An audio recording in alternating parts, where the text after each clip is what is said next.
سورہ نمل کا 3 رکوع اور 19ویں پارے کا 18واں رکوع۔ قالت یا ایھا الملأ، ملکہ بلقیس بولی اے درباریوں، اے سرداروں، افتونی فی امری، میرے اس معاملے میں مجھے مشورہ دو۔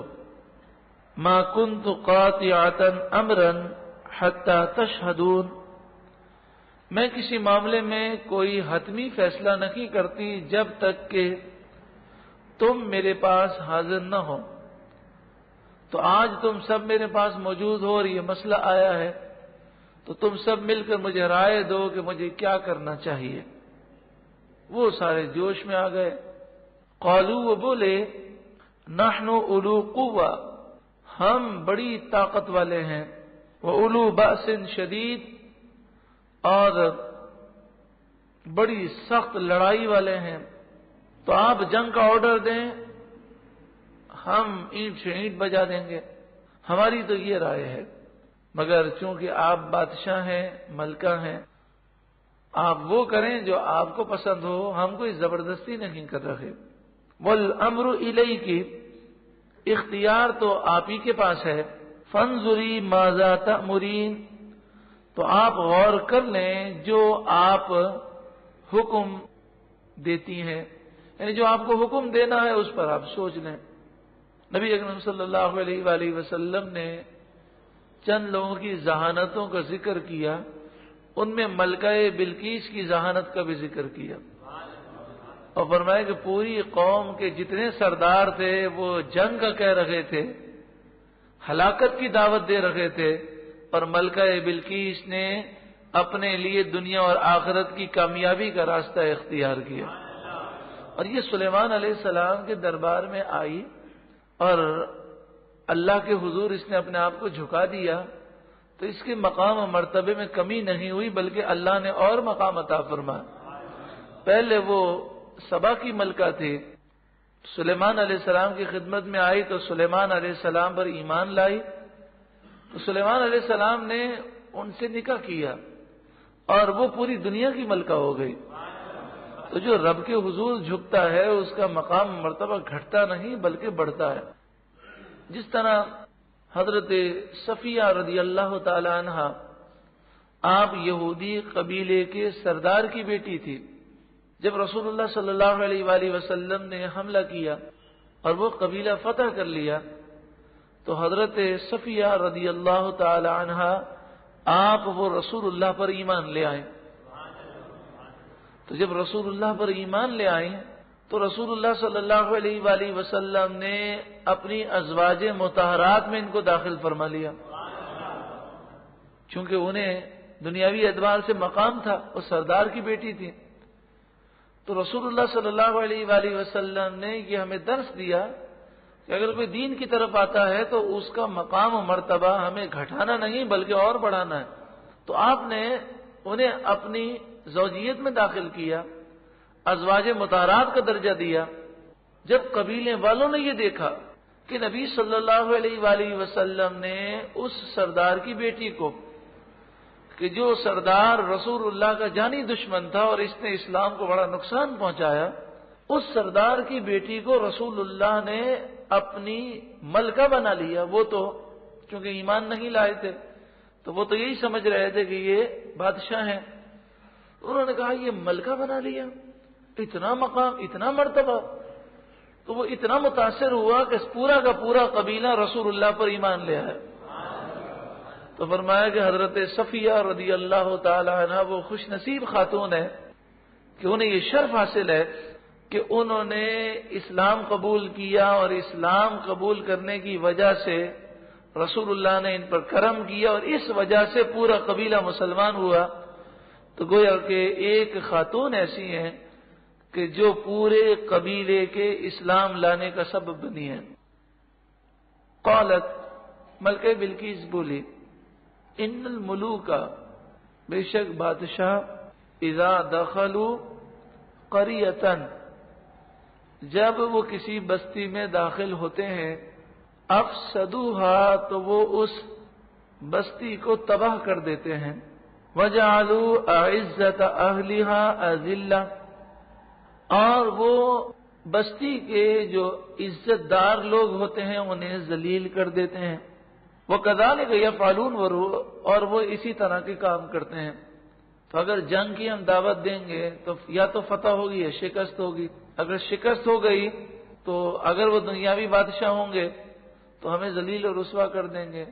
تو ایسا نہ کریں، ہم کوئی بیچ کا راستہ اختیار کریں. تو کہنے لگے کون سا راستہ اختیار کریں؟ تو انہوں نے کہا ایسا کرتے ہیں، ہم سے صلح کر لیتے ہیں. انہیں بہت سارے ہدیے بھیجتے ہیں اور ان کو خوب مال دیتے ہیں اور ان سے کہتے ہیں کہ ہم اپنی حکومت کرتے رہیں، آپ اپنی حکومت کرتے رہیں، ہم سے دوستی کر لیں. اگر دنیاوی بادشاہ ہوں گے تو وہ قبول کر لیں گے، کیونکہ بادشاہ کو تو مال لینے سے مقصود ہے، مال مل جائے گا. اور اگر اللہ کے نبی ہوں گے تو قبول نہیں کریں گے. اس سے پتہ چل جائے گا یہ اللہ کے نبی ہیں اور نبی سے مقابلہ نہیں ہو سکتا. ملکہ بلقیس نے کہا نبی سے مقابلہ نہیں ہو سکتا کیونکہ وہ اللہ کی طرف سے مقرر ہے اور اللہ تعالیٰ سے کوئی مقابلہ نہیں کر سکتا. تو لہذا پھر ہم ایمان لے آئیں گے. وہ جتنے سردار تھے وہ سب کہنے لگے جیسے آپ کی مرضی. وَإِنِّي مُرْسِلَةٌ إِلَيْهِمْ بِهَدِيَّةٍ، بے شک میں ان کی طرف ہدیہ بھیجوں گی. فَنَاظِرَةٌ بِمَا يَرْجِعُ الْمُرْسَلُونَ، پھر دیکھوں گی کہ وہ سلیمان علیہ السلام ہدیہ لے کر لے جانے والوں کو کیا جواب دیتے ہیں. اب وہ ہدیہ لے کر چلے. ایک تفسیر میں لکھا کہ اس طرح چلے کہ 500 سونے کی اینٹیں، 500 چاندی کی اینٹیں، اسی طرح ریشم، اسی طرح چند گھوڑے، اور اسی قسم کا وہ ہدیہ لے کر چلے. سلیمان علیہ السلام نے جب یہ دیکھا کہ یہ لوگ قریب آنے لگے ہیں تو آپ نے جنات کو حکم دیا کہ 27 میل تک فرش اور دیواریں سونے کی بنا دو. تو انہوں نے وہ جانوروں کے چلنے کی جگہ تھی، جو گھوڑوں کے چلانے کی جگہ تھی، وہ پورا فرش سونے کا بنا دیا، دیواریں سونے کی بنا دی.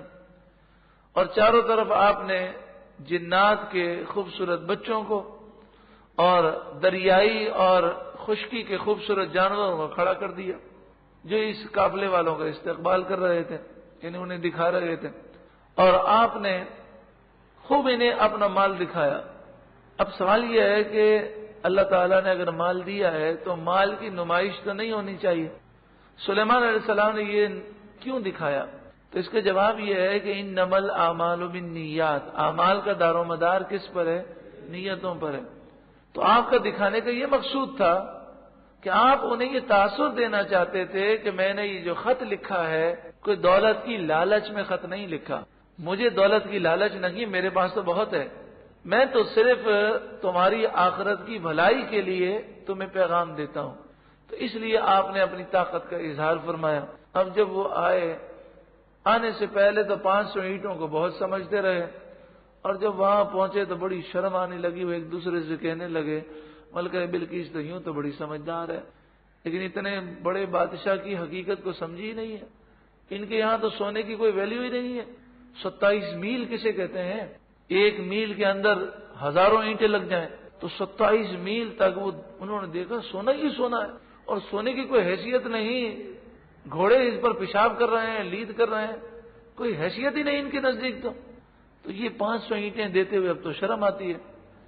تو وہ دوسرا کہنے لگا کہ دیکھو دینا تو پڑے گا کیونکہ ملکہ بلقیس پوچھے گی تو کیا جواب دیں گے. اور کہنے لگے ویسے ملکہ بلقیس بڑی عقل مند ہے، اس میں خطا کر گئی، تحفہ بھیجنا تھا تو کوئی بڑا تو بھیجیں.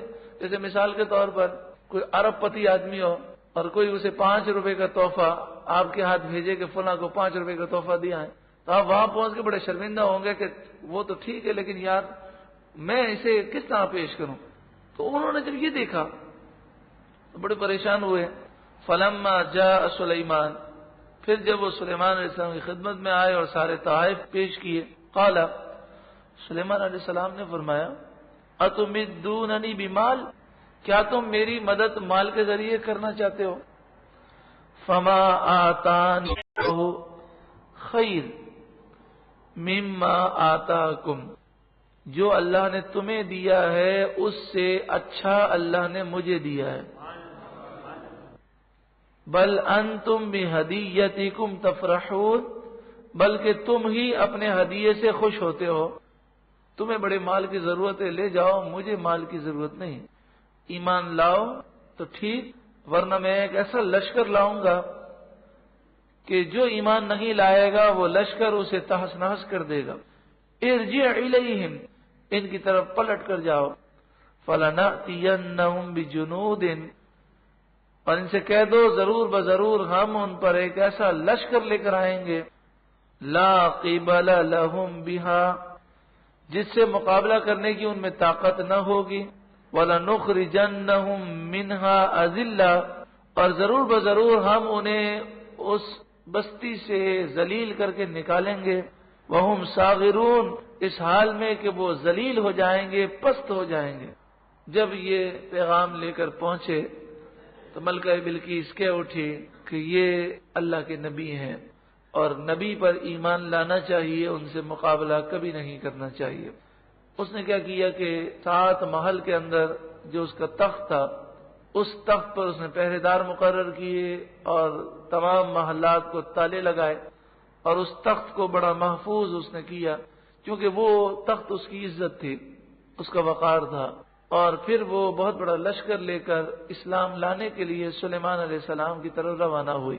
چلتے چلتے جب وہ بالکل قریب پہنچ گئی تو سلیمان علیہ السلام نے فرمایا، قال یا ایھا الملأ ایکم یأتینی بعرشها قبل ان یأتونی مسلمین. آپ نے فرمایا، اے میرے درباریوں، ایکم یأتینی بعرشها، کون ملکہ بلقیس کا تخت میرے پاس لے کر آئے گا، قبل ان یأتونی مسلمین، اس سے پہلے کہ وہ میرے پاس آ کر اسلام قبول کرے. قال عفریت من الجن، تو ایک بڑا طاقتور دیو ہیکل تمام جنات کا جو سردار تھا وہ بولا، انا آتیک بہ قبل ان تقوم من مقامک، میں آپ کی مجلس ختم ہونے سے پہلے اس تخت کو لا سکتا ہوں.